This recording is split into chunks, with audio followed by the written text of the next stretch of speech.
اللہ لا حول ولا قوۃ الا باللہ العلی العظیم. اعوذ باللہ من الشیطان الرجیم. بسم اللہ الرحمن الرحیم. السلام علیکم ورحمۃ اللہ وبرکاتہ.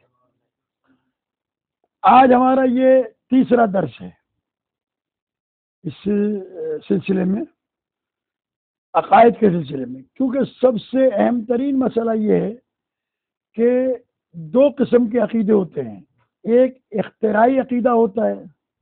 اختراع کا مطلب ذاتی بنایا ہوا عقیدہ. میں یہ سمجھتا ہوں، میری سمجھ میں یہ بات آتی ہے. اس کے لیے پہلی بات آپ کی خدمت میں عرض کر دوں کہ جو یہ کہتا ہے نا کہ میں یہ سمجھتا ہوں، اس سے بڑا بے دین آدمی ہو ہی نہیں سکتا. کیوں؟ اس لیے کہ یہ جملہ سیرت معصومین علیہ السلام میں پیغمبر اکرم تک ایک معصوم کا بھی کوئی نہیں دکھا سکتا جہاں پیغمبر نے یہ کہا ہو، مولا کائنات نے یہ کہا ہو، علی علیہ السلام کے علاوہ ائمہ اہل بیت علیہ السلام نے کہا ہو کیا کہ یہ جو ہے میں یہ سمجھتا ہوں. تو جب ائمہ اہل بیت نہیں کہہ سکتے کہ میں یہ سمجھتا ہوں، تو پھر ایک ماں کے پیٹ سے جاہل پیدا ہونے والا کیسے کہہ سکتا ہے کہ میں؟ لیکن ہماری تو ولادت میں، ان کی ولادت میں فرق ہے. دیکھیے، وہ آتے ہیں اللہ کی طرف سے پڑھے ہوئے، اللہ تبارک و تعالیٰ ان کو علم دے کے بھیجتا ہے. وہ آتے ساتھ ہی دنیا میں، جیسے میں نے عرض کیا تھا کہ آتے ساتھ ہی دنیا میں پہلا سجدہ کرتے ہیں، ماں کا دودھ پینے سے پہلے سجدہ کرتے ہیں. ان کی ماں اتنی پاک ہوتی ہے کہ وہ ولادت کے بعد میں اگلی نماز پڑھتی ہے، وہ جگہ پاک ہو جاتی ہے. خانہ کعبہ میں ان کی ولادت کرانے کا بنیادی مقصد یہی تھا کہ تمہاری ولادت اور ان کی ولادت میں فرق ہے. تم نجازت کی حالت میں کعبے میں جا نہیں سکتے ہو، ان کی ولادت کعبے میں ہوتی ہے، اتنے پاک ہیں. یہ چیز جو ہے نا، یہ سمجھنے سے تعلق رکھتی ہے. تو ہماری ولادت کیسی ہے؟ واللہ اخرجکم من بطون امہاتکم لا تعلمون شیئا. اللہ نے تمہیں تمہاری ماں کے پیٹ سے اس طریقے سے دنیا میں بھیجا کہ تم کچھ نہیں جانتے تھے. لا تعلمون شیئا، کچھ بھی نہیں جانتے تھے. وجعل لکم السمع والابصار والافئدۃ لعلکم تشکرون. اور تمہیں اللہ نے کان دیے، آنکھیں دی، دل دیا تاکہ تم اللہ کے شکر گزار بندے بن سکو. یہاں پر جو ہے یہ بات پہلے ذہن میں محفوظ رکھ لیں سب. تھوڑا سا آگے آ جائیں آپ بھی تھوڑا سا آگے آئیں ادھر. ہاں، ادھر ادھر ادھر ادھر ادھر ادھر تاکہ یہ نظر آئے چیز جو میں کہنا چاہ رہا ہوں. کہ ہم یہ نہیں کہہ سکتے کہ میں یہ سمجھتا ہوں. جب نبی اور امام نہیں کہہ سکتے تو میں کون ہوتا ہوں؟ نبی کہتا میرے خدا نے یہ کہا، اہل بیت یہ کہتے ہیں کہ قرآن میں یہ لکھا ہے اور نبی نے لکھا. مثال کے طور پر آپ کی بات سامنے ایک دو مثالیں پیش کرتا ہوں تاکہ آپ بات کو سمجھ سکیں. امام رضا علیہ السلام کے زمانے میں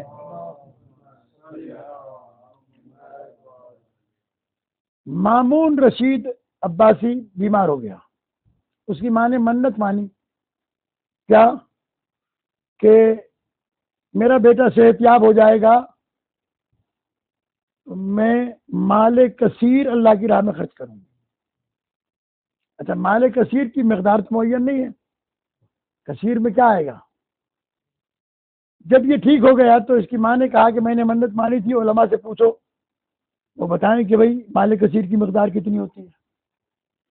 اس نے اگلے دن سارے مولویوں کو بلا لیا، سارے آ گئے. انہوں نے کہا کہ بھائی میری ماں نے یہ منت مانی تھی، بتاؤ مال کثیر کتنا ہوتا ہے. تو آپ بادشاہ کے سامنے بیٹھے ہیں، کسی نے کہا 5,000 درہم، کسی نے کہا 2,000 درہم، کسی نے کہا 1,000 درہم، کسی نے کہا 50,000 درہم. ہر ایک نے اپنی اپنی بولی بولی. اس نے کہا کہ بھائی یہ اتنی ساری باتیں نہیں بتاؤ، ہمیں تو بتاؤ کہ قرآن میں کوئی اس کا حکم ہے، نبی کریم صلی اللہ علیہ وآلہ وسلم نے کوئی اس کا حکم دیا ہے؟ کہا یہ ہمیں نہیں معلوم. نہیں معلوم تو اب یہ کیسے فیصلہ ہو؟ تو بادشاہ کے کسی وزیر نے کہا کہ مامون سے کہ مامون اس کا جواب ان مولویوں سے نہ لے، نواز رسول کو بلا، ان سے لے. امام رضا علیہ السلام کو بلایا گیا. امام علیہ السلام آئے اپنے جج کی طرح سے. جیسے ہی اس نے سوال کیا، مولا نے فوراً جواب دیا 80 درہم. 80 درہم. اب تو سارے مولوی جو تھے بیٹھے تھے تو پریشان ہو گئے. انہوں نے کہا کہ یہ آپ نے اپنی طرف سے کہا ہے یا اس کا کوئی حکم قرآن اور حدیث میں ہے؟ تو امام نے فرمایا کہ قرآن مجید سے میں نے یہ فیصلہ دیا ہے تمہیں. کہا قرآن مجید میں کہاں لکھا ہے؟ تو امام نے فرمایا کہ لقد نصرکم اللہ فی مواطن کثیرہ، قرآن کی آیت ہے کہ ہم نے کثیر مقامات پر تمہاری مدد کی ہے. یہ جب آپ نے شمار کیا تو یہ 80 جنگیں ہیں جہاں اللہ تبارک و تعالیٰ نے فرمایا کہ ہم نے تمہاری مدد کی. تو 80 مقامات کو اللہ نے کثیر کا لفظ کہا ہے، لہذا 80 دینار دینے پر یہ منت پوری ہو جائے گی. یہ ایک جو ہے وہ میں نے مثال کے طور پہ آپ کے سامنے پیش کیا. ایسی بہت ساری چیزیں ہیں کہ اہل بیت علیہ الصلوۃ والسلام جب بھی جواب دیتے ہیں تو وہ قرآن مجید سے ہی جواب دیتے ہیں، اللہ کے قرآن سے یا پیغمبر کے فرمان سے جواب دیتے ہیں. لہذا یہ بات ہمیں سب کو سمجھنا ہے کہ ہم یہ نہیں کہہ سکتے کہ میں یہ سمجھتا ہوں، کیونکہ ہمارے یہاں جس وقت خرابی پیدا ہوئی ہے وہ خرابی پیدا ہونے کی بنیادی وجہ یہی ہے کہ ہر آدمی یہ کہتا ہے میں یہ سمجھتا ہوں، میں یہ سمجھتا ہوں. آپ دنیا کے معاملات میں کہہ سکتے ہیں لیکن دین کے معاملات میں آپ کو اختیار نہیں ہے، آپ کو پابند کیا گیا ہے. اگر یہ اختیار دیا گیا ہوتا کہ آپ اپنی مرضی سے اپنا عقیدہ بنائیں تو پیغمبر کبھی یہ نہ کہتے کہ انی تارک فیکم مستقلین کتاب اللہ و عترتی ما ان تمسکتم بہما لن تضلوا بعدی. اگر تم ان سے متمسک رہو گے قرآن و اہل بیت جو تمہارے درمیان چھوڑے جا رہا ہوں، لن تضلوا بعدی، میرے بعد ہرگز گمراہ نہیں ہوگے. انہما لن یفترقا حتی یرد علی الحوض، اور ایک دوسرے سے جدا نہیں ہوں گے یہاں تک کہ حوض کوثر پر میرے پاس پہنچ جائیں. تو اپنے ذہن کو پہلے تو اس بات سے پاک کرنا ہے. جب آپ کے سامنے کوئی بھی نئی بات آئے، کوئی بھی مسئلہ آئے، تو یا تو خود پڑھیں، یا اگر خود نہیں پڑھ سکتے تو کسی پڑھے لکھے کے پاس جائیں، ایک کے پاس جائیں، دوسرے کے پاس جائیں، تیسرے کے پاس جائیں، یہاں تک کہ آپ مطمئن ہو جائیں کہ اللہ کا فیصلہ یہ ہے اور اللہ کے رسول کا فیصلہ یہ ہے. اب میرا دل مانتا ہے یا نہیں مانتا، میرا دل مانتا ہے، میرا ذہن مانتا ہے یا نہیں مانتا، وہ ایک الگ مسئلہ ہے. نہیں مانتا ہے نہ مانے، اس لیے کہ میں ذہن کا پابند نہیں ہوں، میں پابند ہوں اللہ اور رسول کا، جنہوں نے ہمارے لیے یہ سارے مسائل پیدا کیے. اب میں علی علیہ السلام کا مشارق و انوار الیقین کی کتاب سے 412 صفحہ امیر المومنین علیہ السلام کا ایک فرمان پڑھتا ہوں.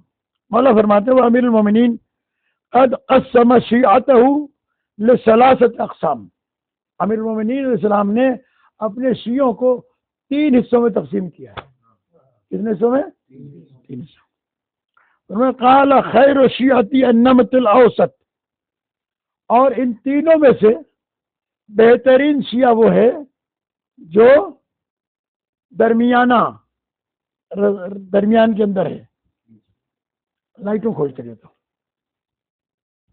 سب بٹن کھولے چلے پاس سے آ رہے بیٹھ کے چلے. یہ جو ہے آپ کا نمط الاوسط کا مطلب درمیانی، جو آپ کا ہے. درمیانی کیوں کہا آپ نے؟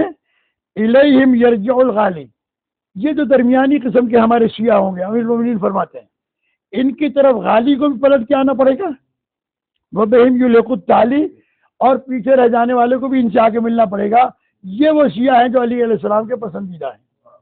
خیر و شیعتی النمط الاوسط، درمیان والے جو ہیں ان کے پاس آنا پڑے گا، ادھر والوں کو بھی اور ادھر والوں کو بھی. اچھا، کل میں نے آپ کے سامنے مولا کائنات کا خطبہ تو پیش کر دیا تھا، خطبے کا آخری. اس میں ایک جملہ اور آپ کے سامنے عرض کرتا ہوں کہ یہ جو وَلَهُمْ خَصَائِصُ حَقِّ الْوِلَایَہ، آل محمد کے پاس ولایت کی جو ہے وہ خصائص، تمام خصوصیات ولایت مخصوص ہے حق ولایت کے آل محمد کے پاس. ان کے علاوہ کسی اور کے پاس ولایت ہے ہی نہیں. ٹھیک ہے. وفیہم الوصیہ، اور انہی کے بارے میں وصیت کی گئی، پیغمبر نے بھی انہی کے بارے میں وصیت کی ہے، قرآن مجید نے بھی انہی کے بارے میں بتائی. والوارثون، اور یہی وارث ہیں. اچھا، مولا کا یہ فرمان کس وقت کا ہے؟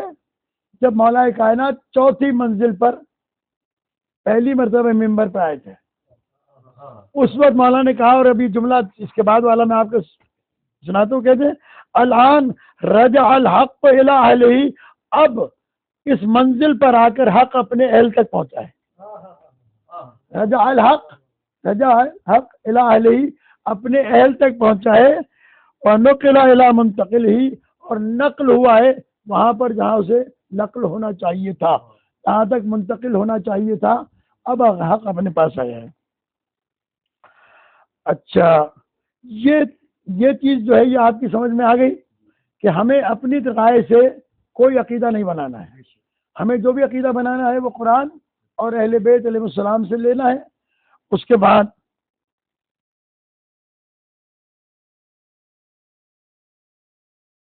اب میں آپ کے سامنے جو بات عرض کرنے جاؤں گا وہ ذرا تھوڑا سا غور کے ساتھ میں سنیے گا کہ مولانا فرماتے ہیں ایھا الناس نحن اصل الایمان، ہم ایمان کی بنیاد ہیں، اصل ہے، یعنی اب جس مکان کو بنانا ہے آپ نے اس کی پہلے بنیاد بنانی ہے، بغیر بنیاد کے تو مکان نہیں بنتا۔ تو اس کا مطلب یہ کہ دین قائم ہی نہیں ہو سکتا ہے جب تک بنیاد میں آل محمد کی ولایت نہ ہو، ولایت اہل بیت علیہ السلام کا ہونا۔ اس کے لیے بہت ساری احادیث بھی موجود ہیں، سرور کائنات صلی اللہ علیہ وآلہ وسلم ارشاد فرماتے ہیں، صلوات بھیجیے محمد و آل محمد پر۔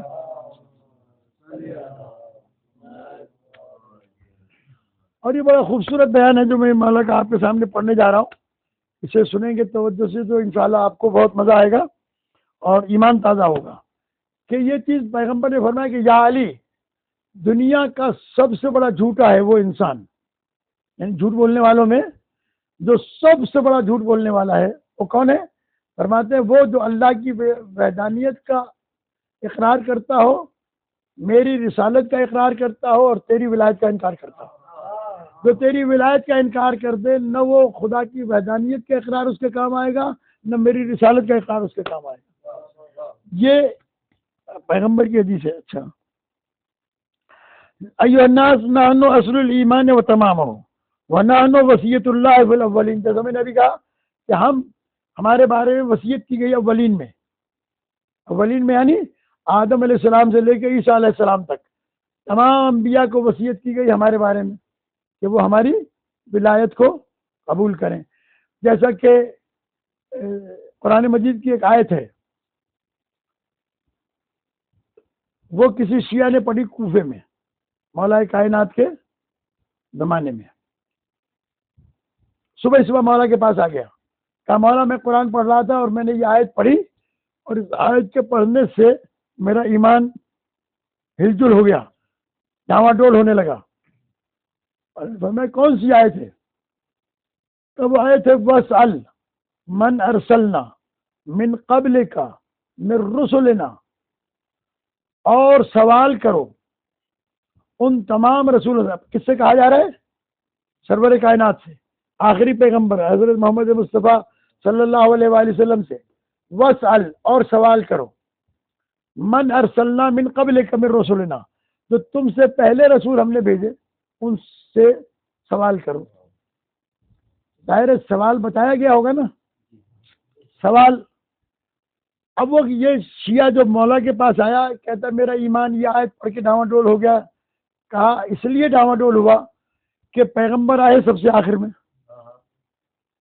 سارے نبی پہلے آگے جا چکے، تو آیا پیغمبر نے یہ سوال ان سے کیا یا نہیں کیا؟ نبیوں سے کیا ہے یا نہیں کیا ہے؟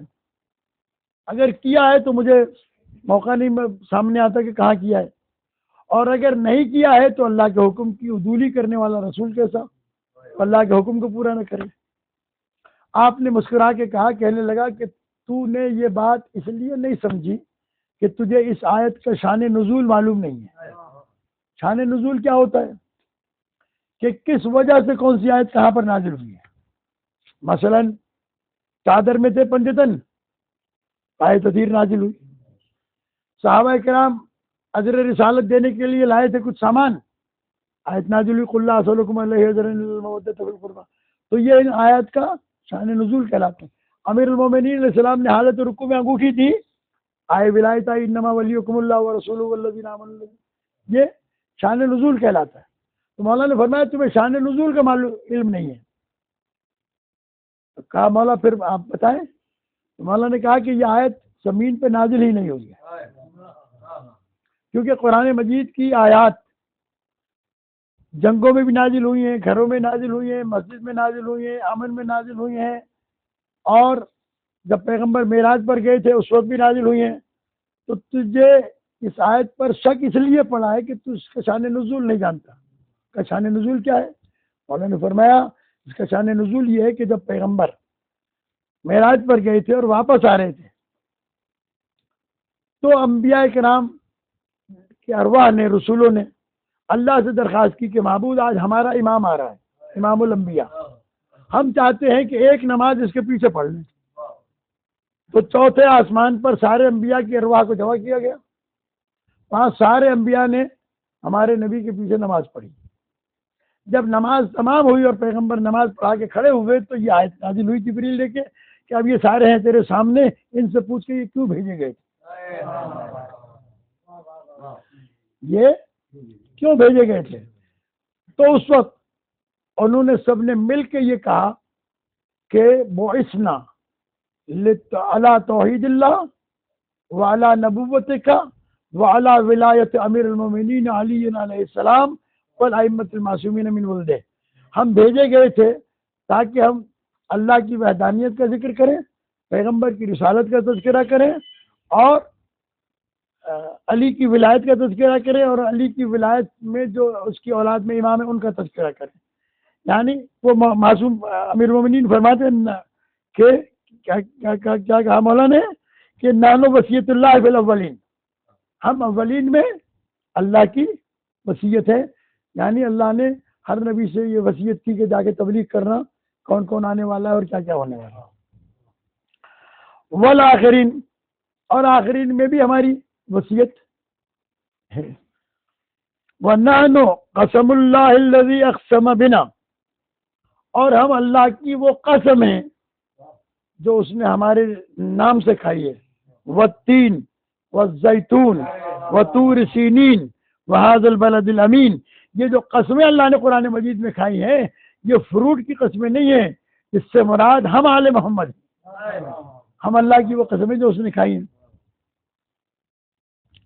وَلَوْلَا لَمْ يَخْلُقِ اللَّهُ خَلْقًا وَلَا جَنَّ وَلَا نَارٍ، اگر ہم نہ ہوتے تو اللہ تبارک و تعالی نہ جہنم کو خلق کرتا، نہ جنت کو خلق کرتا، اور نہ ہی اپنی مخلوق کو خلق کرتا۔